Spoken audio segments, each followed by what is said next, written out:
apakah mungkin seorang Prabowo itu berani dikenang sebagai orang yang mematikan demokrasi? Begitu pengen masuk lagi ke Indonesia, masuk politik dengan cara yang benar, dengan cara apa? Membuat partai dengan ongkos sendiri, partai yang dibesarkan. Dan yang dikalkulkan itu adalah orang ini bertarung terus-menerus, tidak berhenti. Masuk, kalah, 5 tahun lagi maju lagi, kalah lagi, maju lagi. Kira-kira pada tahun 2024 ini kira-kira nih, seluruh doa, harapan, kebaikan itu dari langit itu kira-kira ini orang terus perusahaan kira-kira. Saya waktu kalah ya kecewa juga. Jawaban saya kapan itu? Assalamualaikum warahmatullahi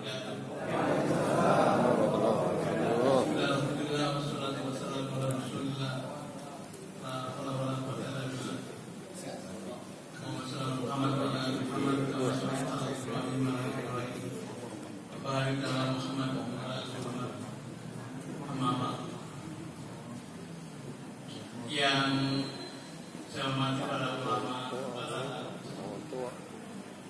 siap. Mohon izin menyebutkan beberapa tokoh yang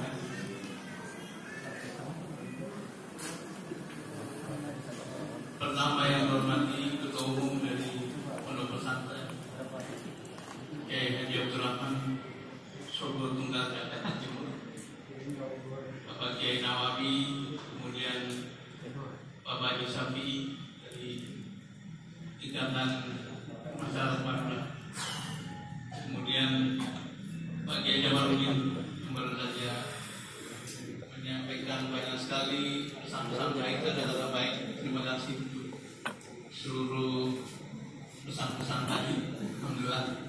Kiai Haji Abdul Rasyid, tokoh kita dari Madura. Kemudian para tokoh lintas suku tadi ada dari Medan, dari Sumatera Barat, dari Betawi, dan semuanya yang ada di sini, dan juga para ulama, para kiai hadirin sekalian. Shalawat dan salam kita panjatkan kepada junjungan kita Nabi Allah Subhanahu wa taala Muhammad Rasulullah SAW. Kita bersyukur, saya merasa terhormat malam ini diundang untuk menjadi bagian dari halal bihalal ini.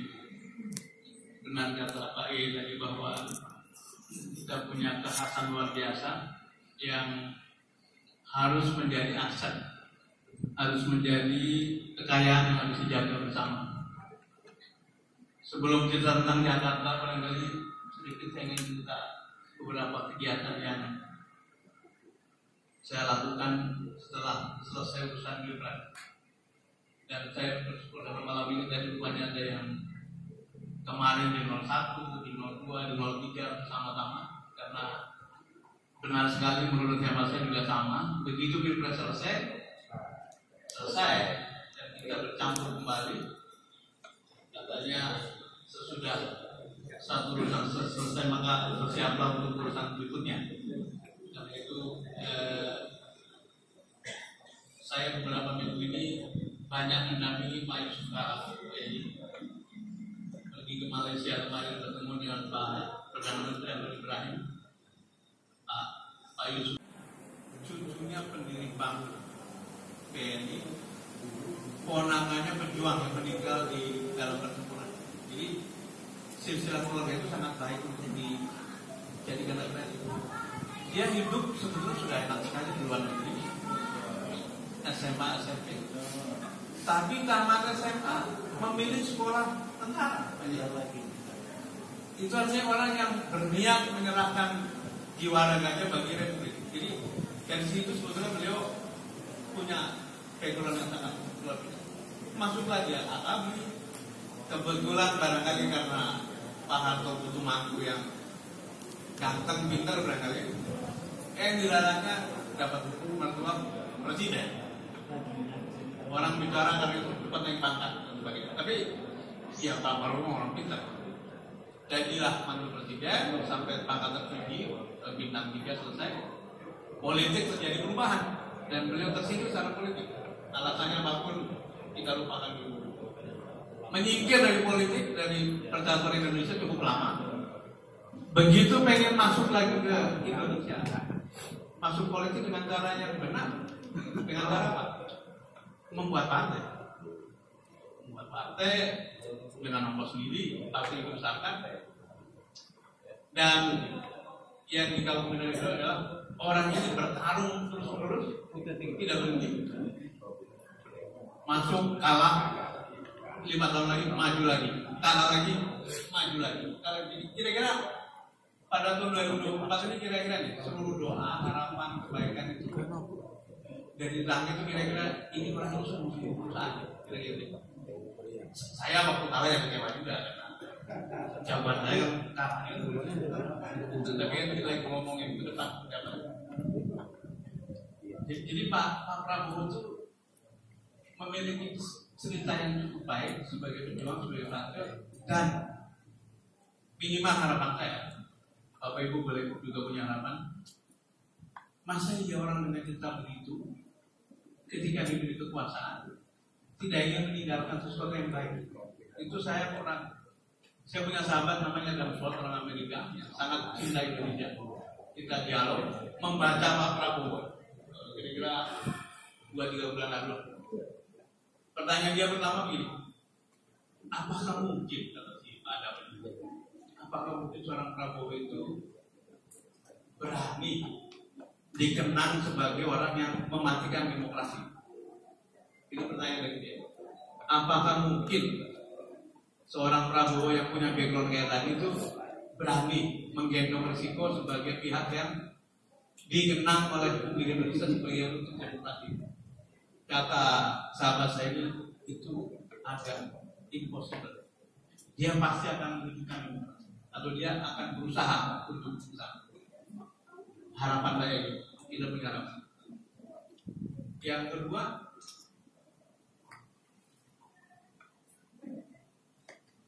iparnya namanya Pak Sudrajat Juwandono, mantan Gubernur BI. Itu suami dari kata itu. Iparnya lagi namanya Pak Hasim. Kemudian saudaranya lagi orang yang juga bergerak di bidang sosial kemanusiaan. Keluarga ini katanya sedang berunding bahwa kita atau kami, kata mereka, memperoleh amanat besar dari Republik. Setelah bertahun-tahun lamanya, 20 tahun lamanya Pak Prabowo itu berjuang. Tidak mungkin kita sia-siakan, karena itu kepengen membangun pemerintah yang sehat. Nah, kepada mereka, kami, saya dan teman-teman sempat berkomunikasi Pak Yen. Saya menyampaikan pada tim mereka harapan kita punya 2 isu lah, satu presidennya, satu wakil presiden, kita pisahkan. Soal wakil presiden itu urusan lain lah, silakan aja itu. Tapi soal presiden kita mengatakan dengan kapasitas, background, wisdom, kebijakan seperti Pak Prabowo, kita punya harapan Pak Prabowo tidak hanya menata pemerintah, tapi menata ulang negara. Tidak hanya ribut menata kabinet, tapi menata ulang negara. BPK masih dibuka lagi karena BPK-nya berantakan. Gimana mungkin BPK dijual opininya dengan harga uang? Padahal itu namanya lembaga pengawasan, Pak. Di luar negeri itu judulnya bahasa Inggrisnya Supreme Audit Body, lembaga pengawasan paling tinggi, paling terhormat. Hari ini jualan opini, kemudian disebut KPK-nya remuk besar-besaran. Penegakan hukum juga benar, mohon maaf yang ada di background hukum. Orang itu kalau harus berhadapan sama apakah kepolisian, apakah kejaksaan, apakah hakim, kalau bisa enggak gitu. Saking takutnya. Padahal sebenarnya alat penegak hukum itu orang atau pihak yang paling sering didatangi karena minta perlindungan, tapi kebalik. Jadi hukum repotnya bukan main. Tentu saya ada tantangan ekonomi yang mungkin lebih bisa diatas. Tapi ini semua yang menjadi tantangannya Pak Prabowo, dan kita doakan mudah-mudahan amanah yang diberikan yang sudah beliau perjuangkan bertahun-tahun lamanya, 20 tahun lamanya, itu ketika datang di tanah 20 Oktober dilantik, Pak Prabowo betul-betul menjadi diri sendiri dan menjadi pemimpin yang adil. Nah, kaitannya dengan obrolan pertama soal Jakarta, kita doakan Jakarta memperoleh pemimpin yang bisa berkomunikasi dengan baik dengan presiden terpilih, sehingga bisa menata ruang hidup kita dengan sebaik-baiknya. Satu hal yang masih kita akan sedikit sebagai penutup, ini tugas sekali tuntas kepada Bapak Ibu. Lahan kita ini sebenarnya cukup, tapi karena kebanyakan rumah itu flat satu lantai, maka menjadi berdesak-desakan. Kemarin saya mendarat di Thailand, sudah lama dari Thailand. Kalau kita lihat Bangkok itu dari atas tuh kelihatan ada pola gitu ya, ada jalan yang besar, ada jalan menengah, jalan kecil, ada bangunan yang lantainya 40, ada yang 20, ada yang 10. Nah mungkin salah satu yang bisa kita tindakan sebagai istilah itu game changer, sebagai pemantik kegiatan ekonomi yang besar-besaran adalah menata ulang kampung, terutama yang kumuh. Saya membayangkan kalau ada organisasi semacam ini yang hidup di tengah masyarakat, ngobrol dengan warganya, menyusun rencana sendiri. Yuk kita tata kampung kita tuh. Misalnya kita ambil tanah pemerintah yang kosong, kita jadikan pemukiman sementara selama ditata, kemudian kita pindah untuk katakanlah setahun 2 tahun. Selama setahun 2 tahun kita tinggalkan, kita tata yang tadinya satu lantai bersekat menjadi 3-4 lantai.